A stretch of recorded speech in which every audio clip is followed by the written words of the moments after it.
Hello and welcome to the CIH podcast. I'm your host, Liam Turner. In this episode, we will be discussing homelessness in the asylum and immigration system and what is a worsening crisis in terms of the number of refugees and migrants experiencing destitution and homelessness in the UK. To shed light on this important issue, I'm pleased to be joined by Bridget Young, the director of NACCOM, the No Accommodation Network, which is a UK-wide network of around 140 organisations working to end destitution amongst migrants and refugees, and Kate Wareing, the CEO of Soha Housing, which is a mutualised housing association managing more than 7,000 homes in and around South Oxfordshire.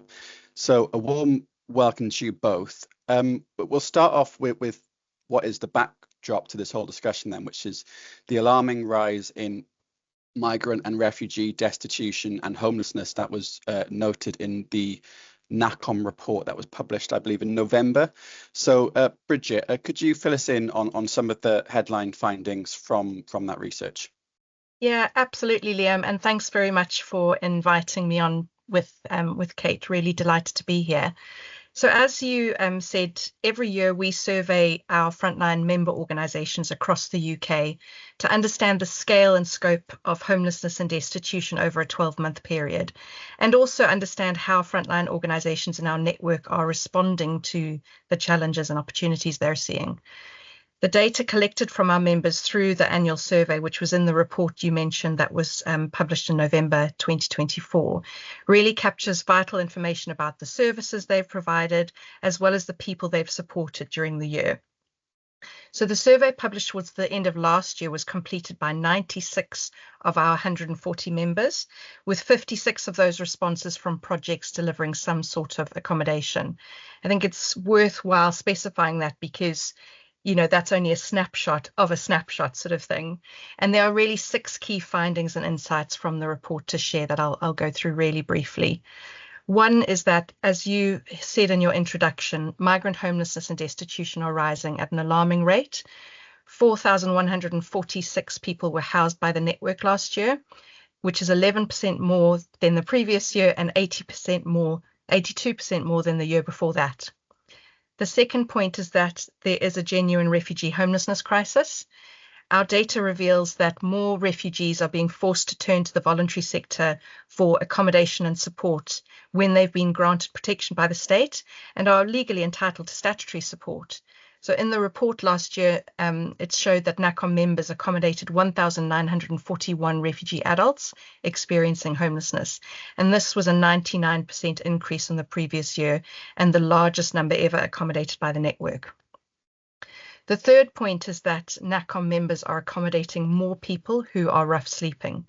So members reported a sharp increase of 125% in rough sleeping, particularly amongst new refugees, forcing many projects to rethink their emergency accommodation provision, ranging from the opening of new night shelters to booking hotel rooms. The fourth point highlighted in the report is that the voluntary sector is increasingly plugging the gaps in statutory support. So for the first time, NACCOM members collectively provided over 500,000 nights of accommodation. And this is at a time when many charities are really feeling the impact of the cost of living crisis, as well as a challenging and increasingly challenging funding landscape. But I say this with a huge amount of sympathy for local authorities and other statutory services who are really, stretched themselves in huge demand. The fifth key insight is that NACCOM members continue to support people with no or limited recourse to public funds. So last year, over 1,200 people with no recourse to public funds were accommodated by the network, and just over half had been refused asylum and were appeals rights exhausted. There's also evidence about how many positive outcomes there are for people that really highlight the vital role that kind of, stable temporary accommodation and holistic support, including legal advice, plays in empowering people to resolve their asylum claim and move on. But it also unfortunately shows that hostile environment policies like no recourse to public funds not only push people into hardship, but really keep them there. And then the final and sixth sort of key insight to share is that you won't be surprised to hear me say this, that the voluntary sector is really at capacity. So last year, our members had to turn away more people than ever before. And despite their incredible efforts, they were unable to accommodate 4,151 people, which is an increase on 83% from the previous year. But we also think that this figure is likely to be a severe underestimation of the true scale of unmet need. Yeah. Okay. Thanks, Bridget. Yeah, a valuable overview there. And why are we seeing this overall rise in destitution and homelessness amongst migrants and refugees? I guess this is again a question for yourself, but Kate, if you have any thoughts on this as well, feel free to jump in. So I think we're seeing a rise in destitution and homelessness. Really, it's a perfect storm of a number of issues coming together. I talked about the hostile environment earlier, and we are seeing policies and practice in the asylum and immigration system which actively drive homelessness and destitution. This can be overtly, such as through the no recourse to public funds policy, through to kind of inadvertently, in terms of how people are supported, or in many cases not, to move on from home office accommodation. We've also had a number of years where politically people in power didn't seem to really want to solve the challenges in the asylum and immigration system, but sometimes seem to actively want to make it worse, to use the issue as a political football. We are situated within a long growing crisis in access to affordable, decent homes, both temporary and permanent. And we know that infrastructure and statutory services have been cut to the bone through years of austerity and underinvestment. And I want to really particularly highlight a point about the lack of access to legal advice, which is really vital to support people in the asylum and immigration system to move on from homelessness and destitution permanently. You know, we see that so much misery would be averted if people were able to understand and exercise their rights and responsibilities and options early on. So I think it is a bit of a perfect storm, which makes it feel daunting. There are solutions which we can come to later. Yeah, sure. And I just wondered, Kate, if you had anything to kind of add here on this point. I think in terms of what the causes are, Bridget's absolutely right. I mean, every single part of our housing system is creaking, and that is because there is not enough affordable, secure accommodation, rental accommodation in the country. And I think that's recognised. I mean, the government set some ambitious new building targets around that, but they are going to take a very long time to change what that reality feels like at the front line, which is every house has far more people who need it than are available to, than can possibly be housed. And that is causing a crisis in temporary accommodation provision for everybody. And local authority budgets are the place where that is being felt most acutely in relation to homelessness. And what you're then seeing is a particularly vulnerable group of people, particularly at this point of transition from a Home Office funded asylum accommodation system into a local authority funded temporary accommodation system, finding they are not eligible, or they are being told they're not eligible, or they don't understand what their rights are. And that is manifesting in exactly the ways in which Bridget has outlined. So as a housing association, Soha has made available some of our properties specifically for people with no recourse to public funds, who are in an even worse position because no one has a statutory duty towards them. But we are finding that people who have been coming into those homes are often granted leave to remain when they have that period of stability and access to legal services. So exactly as Bridget has described. But I mean, that our work in that space is small. And I think you're going to come back to me later when we're starting to talk about solutions, because I think there are much better ways in which we ought to be addressing accommodation needs for people in the asylum system and in the homelessness system, which is therefore effectively part of what we could be doing in response to this in a longer term way. At the moment, I absolutely recognise the picture that Bridget has eloquently described, and the report evidences of who is picking up the gap, and and how impossible actually it is for the voluntary sector particularly to meet that growing level of demand. Yeah, that leads me perfectly then into my next question, which is, to what extent are voluntary organisations such as those that are part of the NACCOM network stepping in to provide support that isn't necessarily being provided by the state?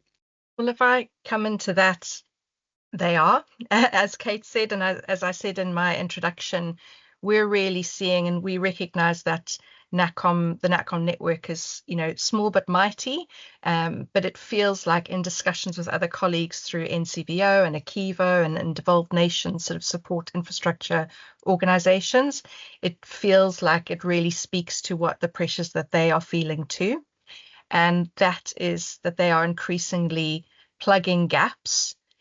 There's something to be said around where people to go to for support, where sort of the word of mouth is, where people feel safe, particularly within the asylum and immigration system.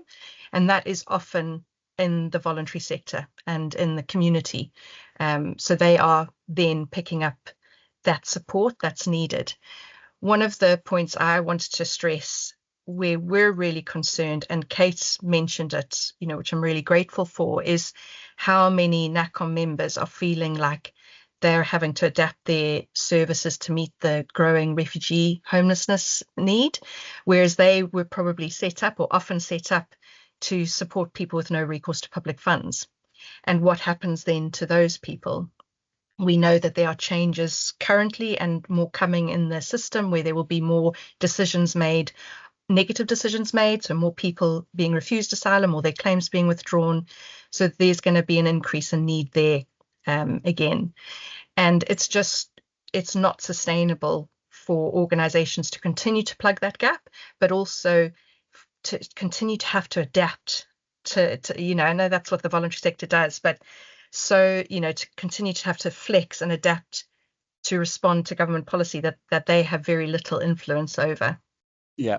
I'm just wondering, Kate, I think you touched on some of the work that Soha has been doing in particular, but just wondering if you might be able to shed light on the ways in which housing associations in particular have been helping to plug the gaps left by insufficient statutory support.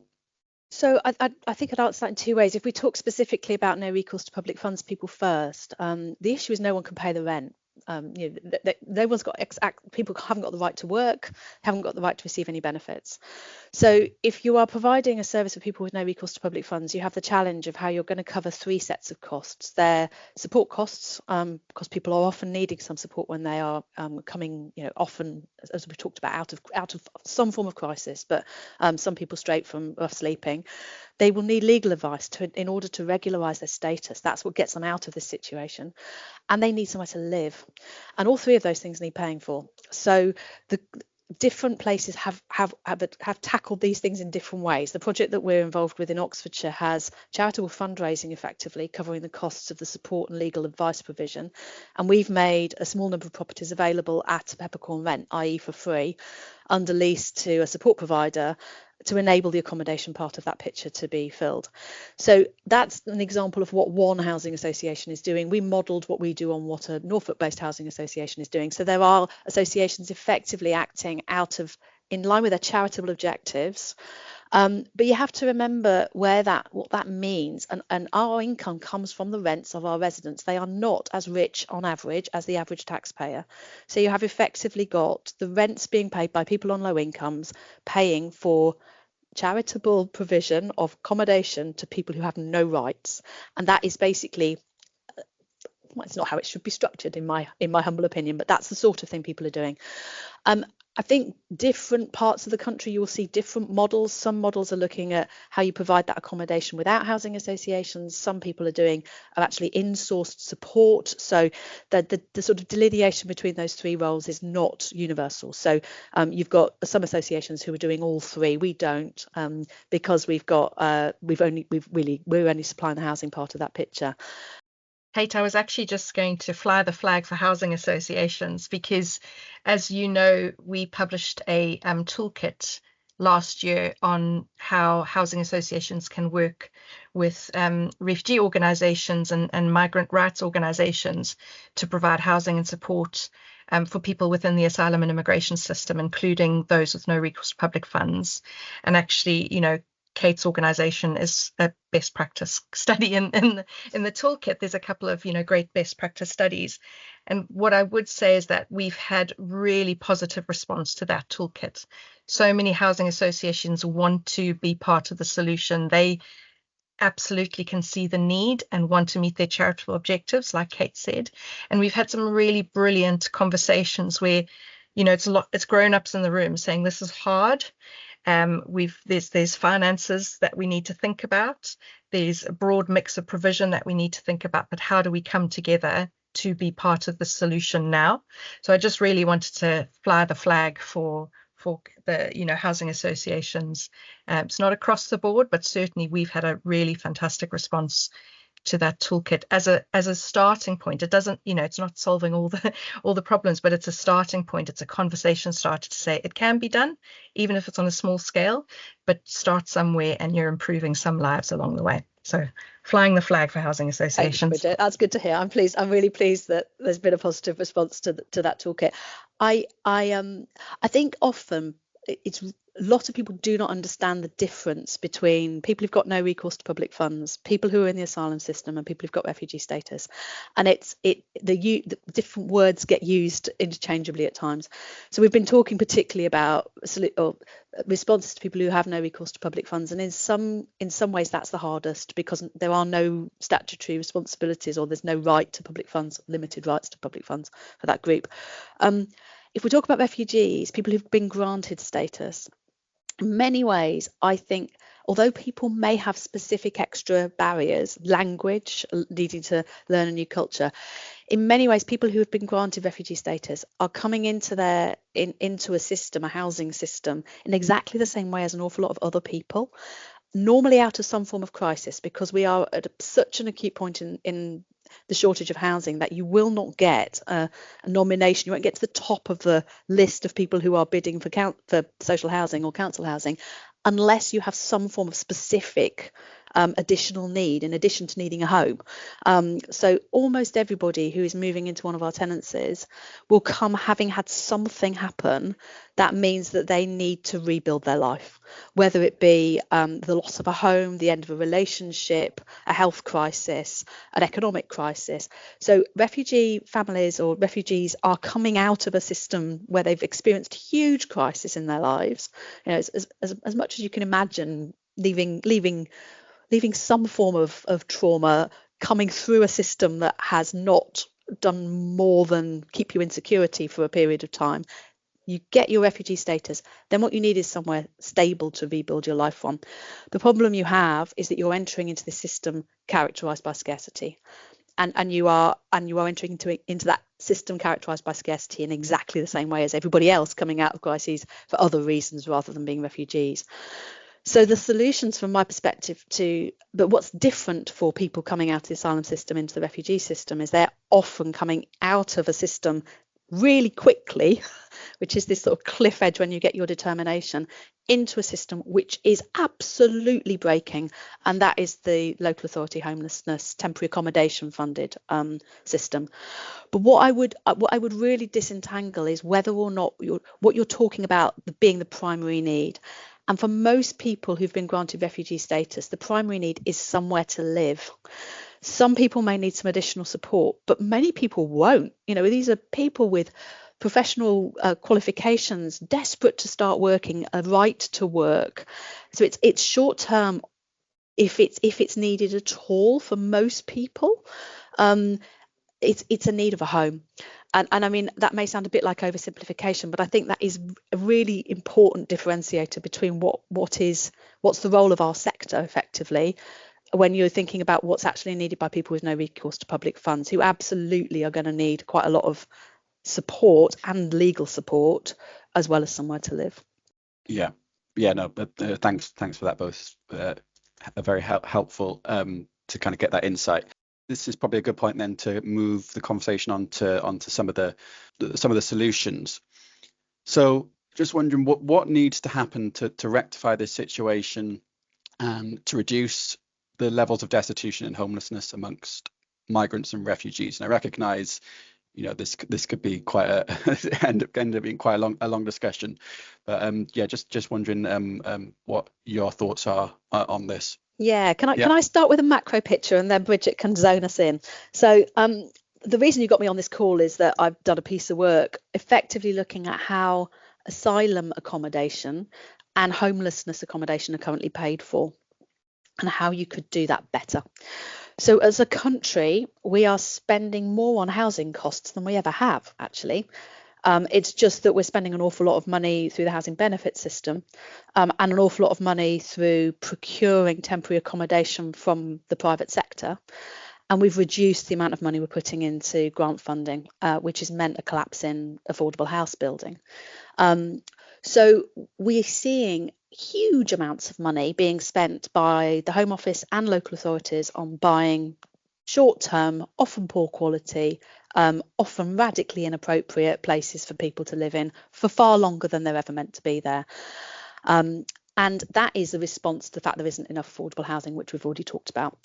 So when I talk about eye-watering sums of money, the Home Office is spending about £8 million a day. When I wrote my paper, I suspect it's gone up again since then, on buying hotel bedrooms and spaces in often very poor quality HMO homes. And then local authorities are spending over 4 million a day on the same stuff. And often actually because you've got a market with a huge amount of pressure placed on it, prices to buy those houses are getting more and more expensive.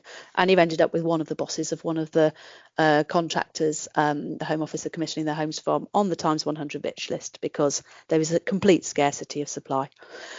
So what my paper's done is say, how do you change that system? And how can you actually create the headroom to flip it? So rather than spending incredibly expensive revenue budgets on money that is just going straight out the door, it's rental for one night at a time, you can use it instead to start to rebuild a socially owned stock of temporary accommodation. And when you work the maths, it's pretty eye-watering. So if you look at the Home Office spend, you can effectively recover the amount of capital grant you need to enable a housing association or a council to buy a house in 8 months of revenue spend. So within a year, you've broken even compared to the current commissioning arrangements for temporary accommodation. Now, when you look at the homelessness system, the break-even periods are longer because they're not paying as much for their accommodation, and that's largely because they're buying less of it from hotels. But you still break even in about 6 years. So what I'm saying, and I'm optimistic that people are listening, is we have to make this shift. We have to work out how we get away from huge revenue expenditure, which is obviously being picked up by the state, to capital grant, which then massively reduces the amount that people like the Home Office and local authorities pay in nightly charges or rent, effectively, for people in the temporary accommodation system. Now, that is not an answer to everything, and it's not an answer to destitution, but what it is starting to build a much more rational system that builds a long-term housing stock without actually needing any more money to be spent. And the beauty, I don't know, appalling reality, I suspect, is probably a better phrase, of the maths around the current Home Office spend is it breaks even in under a year. And the reason why these arguments have never been easy for anyone to implement around homelessness accommodation is you have to create the upfront investment, even though you've got a saving over 7-10 years. And with governments with incredibly constrained finances, they have found it very hard to find that investor save argument. You make that investor save argument across huge swathes of public expenditure. But actually, I think there's an opportunity to start effectively with the Home Office's procurement of the accommodation for people within the asylum system who haven't had their claims determined yet, and almost use that expenditure to leverage a really different solution that then applies not just to people within the asylum system, but over time, hopefully as claims processing speeds up, can be released across to provide homes for other people to whom the state owes a duty on a temporary basis. Now, if you then get a little bit dreamlike, I think this is then about systemic change, isn't it? How can you get to the point where somebody's status changes? They go from the Home Office accommodating them as an asylum seeker to the local authority having a duty to accommodate them as a homeless person, but they could stay put. If you've got this stock and it's shared, you can start to think more creatively about how you enable that to be a better experience for the human being in the middle of it, both in terms of the quality of where they're living and in terms of not experiencing these cliff edges when their status changes because we finally get round to determining their asylum system and yep, they've got a right to stay. I think you can then design more human systems. At the moment, I think this about almost everybody. I've felt it personally as well. What you need when you're coming out of a crisis is not discontinuity in everything. You need to be able to keep your friends, keep your job, keep your kids in school. Most of us can cope with one bit of our life falling over at a time, but our system at the moment creates all sorts of extra things that fall over, which it needs to work out how not to do. So that's what I've been involved in, and what I'm calling for is something that the sector's been calling for a long time, but I do think there's some real opportunities now, and that is really holistic thinking, both about the how it all fits together, but really critically how we get out of spending massive amounts on revenue and into capital grant funding to enable a significant expansion of the not-for-profit owned temporary accommodation stock as a country. Yeah, great. Thanks, Kate. I know, Bridget, in the report you put out in November, I think that contained a series of recommendations for what needs to change for this situation to improve. So just wondered if you could kind of share some insight into those recommendations. Absolutely. Although I feel like I need to pause and applaud for a minute, which is I think what I did when I first read Kate's report, and because it does feel really ambitious and pragmatic. All the things that she's just said, it was really nice to kind of sit and listen to you talk about it again, Kate. One of the things I love about the approach is what we very much see as one of the things that needs to change is taking a end homelessness for everyone approach.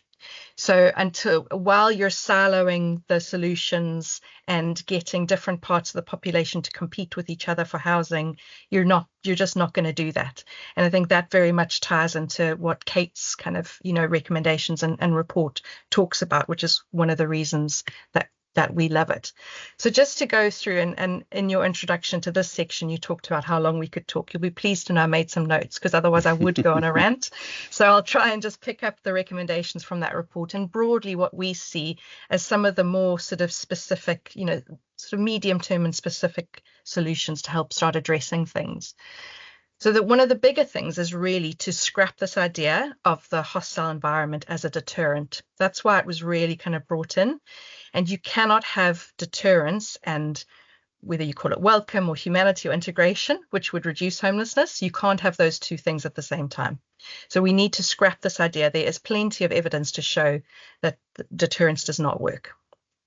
We really support the work of the Together with Refugees Coalition, which we're part of, which calls for a proper strategy for welcoming refugees. And as I talked about, really wanting to see a governmental approach to ending homelessness for everyone. And we're seeing some really positive signs around this from the government now.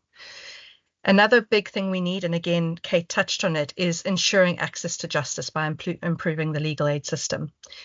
This is a huge need to really help people regularize their status, look at their rights and responsibilities and options, and understand how to move forward. And there are really creative ways. We also know that that's a system that would take a long time to upskill and to accommodate all the need. But there's a lot of great work happening looking at sort of legal education through to legal advice. So there's things along the way that we can do.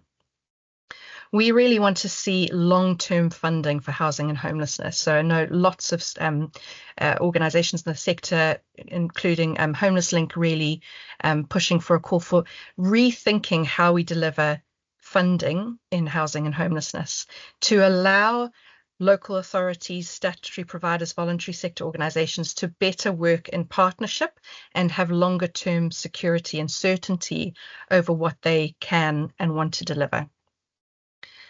So I think those are some of the sort of bigger, system change things that we would like to see. Some of the more specifics, which also maybe are kind of quicker wins, lift the ban on the right to work. Kate's mentioned that. I mean, that will have such an incredible impact on someone's ability to go through that transition. So exactly as Kate talked about, that transition of getting your status and then sort of moving forward. If you have been working, have been saving, have been sort of building your life in the community, that transition is so much easier. We would like to see a statutory process introduced to help people understand the asylum system. We have separate research that really shows how often people do not understand, they don't understand where they are in the system, they don't understand what their rights and responsibilities and options are. And awful testimonies saying, 10 years down the line, they finally get help to kind of look at what they need to do. And people saying, if I'd known this 10 years ago, I wouldn't have had to have gone through what I did. So we think, tying in with some of the changes that were made in the Homelessness Reduction Act, that there should be a statutory duty on people getting understanding, the asylum system. We would like to see the Home Office and any relevant contractors, such as accommodation providers, have a duty to refer people to homelessness services if they're made to leave their asylum accommodation or at risk of homelessness, as other statutory services have a duty to refer. And we want to see improvements to the move-on process from Home Office accommodation. We've seen the increase of the notice period for refugees to 56 days, which is great, but it's not just about giving people more time, but about ensuring that everyone needing to leave Home Office accommodation has that time, but also the information and support that they need to move on successfully. Great. Yeah, no, thanks for that, Bridget. And finally, my final question for you guys is, as we know, the government recently confirmed a doubling of the move-on period for newly recognised refugees from 28 days to 56 days, which, Bridget, you just talked about a bit there. So just wondering, how significant is this, and to what extent does it signal a commitment by the government to tackling this crisis and to solving this, or ultimately solving this problem for good? So, I mean, I think everything that recognises that people need to be treated well and given an opportunity to manage a transition as well as possible is positive. But I think if you imagine you're given 56 days notice that you're leaving where you are, you haven't got a job, you have no savings, you have no deposit, you have no one to act as a guarantor. That's still a really challenging thing to be able to pull off. It has not solved the problems, as Bridget said, but it has at least given people longer to be able to respond to the change that they're going to face. And so I don't think the solution is longer notice of that cliff edge. I think the solution is how you work to stop that cliff edge existing. But I think what underpins all of this, and it underpins what Bridget has said, is we have to think long term. Although the ambition to end homelessness is laudable, it's an ambition we have had since the 1960s. Although people think that although there are definitely things about the asylum system that could be improved in terms of how long people remain within it, we will always have a duty to accommodate people who are coming to this country to claim asylum. And this system is not going, the needs of people in the system are not short term. This is not going to change. So I think as we're thinking about how to plan long term and think long term, we have to recognise that there will be many people who need accommodating on a temporary basis long term. And I think that's the mind shift which enables you to think differently. Because whilst you think this is for the next 6 months, while you get over a hump in numbers, or you think you're going without wishing to sound at all critical, while you think you're going to solve this, you are always going to think, well, we'll just spend some money buying some houses at expensive cost because we won't need them next year. We're going to need temporary accommodation for far too long.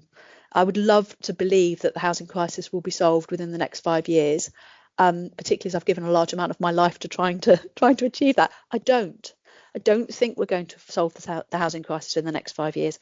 What I therefore think we have to do is think long term about temporary accommodation provision. And I do think there's some real opportunities right now for that part of this to be rethought. Just to add to what Kate said, I definitely agree that we need a proper housing strategy in the UK that talks about some of the things that the government is talking about: ambitious housing targets, building more social homes, protections in the private rented sector, but has more of a long-term plan for what housing we need, where and how we get to it. And that needs to include temporary and permanent housing. And that feels like that's something that's missing. There's bits of the strategy, but we don't feel like we ever really talk about a housing strategy in the UK. And I think that's Sorry, Kate. No, not at all. I mean, I agree with you, Bridget, completely. And I think we should be thinking about both things together. Temporary accommodation is not different in bricks and mortar terms from long-term accommodation. It's just that people have got the right to occupy that building for different amounts of time. So I don't think I've been talking about building a national supply of temporary accommodation. What I'm actually talking about is adding a large number of homes that are currently that could be funded out of repurposing revenue spend into the nation's housing stock, and those can then be used for what's most needed then, whether that be the people who are in the Home Office system, whether it be people who are needing local authority temporary accommodation, whether it can be long-term lets to people who need an affordable home. It's the same buildings, and I think it's a way in to making a difference to the nation's long-term housing problem, which is about shortage, without needing to ask the government to spend extra money, because it could repurpose what it's already spending. I also think we should be asking the government to spend lots of extra money enabling us to deliver lots of new homes. And I think there's other ways in which we can address that long-term issue around the crisis of housing affordability, which is what it is.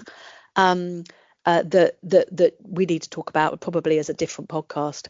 But I'm always struck by the fact that we have more bed spaces per head of population in this country than we ever have had.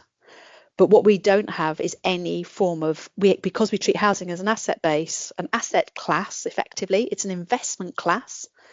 What we have is an acute shortage of affordable accommodation, and that's the case for huge swathes of our population. So back to what Bridget said, we must get away from it feeling like a competition between different vulnerable groups for a really scarce resource. And I do think by thinking about accommodation for people who are in the asylum system, who have got refugee status, and who need temporary accommodation for any other reason, together we start to create some really different solutions here. Absolutely. And Liam, this is what happens when you get two housing geeks on a podcast. We go on a tangent. But just to come back to your question on the 56 days, we really welcome it and think it is a vital step towards kind of, reducing the risk of homelessness, and gives a signal that the government wants to be pragmatic and make things work better. So that's really positive. We've actually recently published a joint blog with Homeless Link, providing some analysis on this legislative change and making recommendations for the next steps.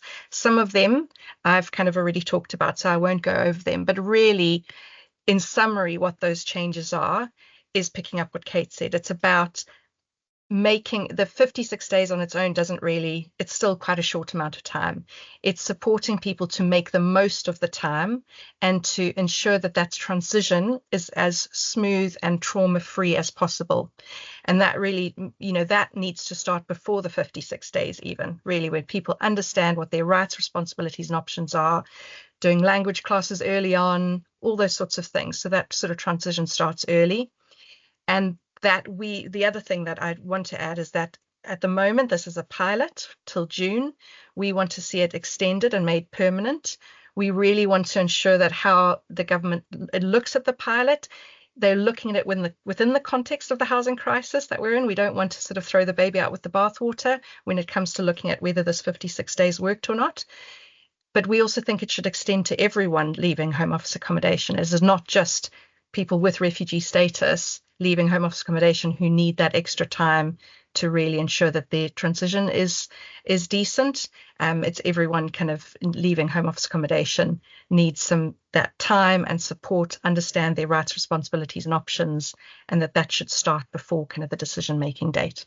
Thanks both. I fully appreciate that this is probably a topic that we could continue talking about for quite some time, but I think I'm going to have to draw the discussion to a close there. But I just want to thank you guys for kind of sharing your insights into what really is a dire situation that many individuals are currently finding themselves in, but also into how voluntary organisations and others are supporting these individuals, but some of the pressures that they're facing because of this, and also some of the solutions such as the long-term housing strategy, and even implementing new models for funding asylum and temporary accommodation.